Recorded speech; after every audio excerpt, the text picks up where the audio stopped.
30 জুলাই আমাদের সমন্বয় 5 জনকে তুলে নিয়ে নির্মমভাবে অত্যাচার করে এবং আমাদেরকে জবরদস্তি করে আন্দোলন প্রত্যাহার এবং সরকারের সাথে সংলাপ করতে।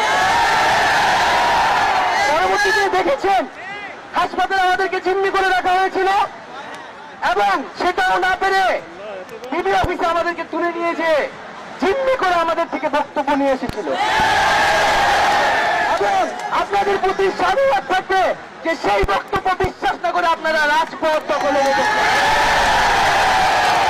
এবং বিডি অফিস থেকে আমাদেরকে প্রধানমন্ত্রীর দপ্তরে নিয়ে যাওয়ার পরিকল্পনা তারা করছিল।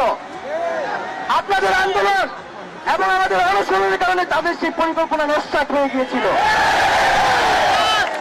আমরা এখন স্পষ্টভাবে বলতে চাই, এই যে এতগুলা খুন হয়েছে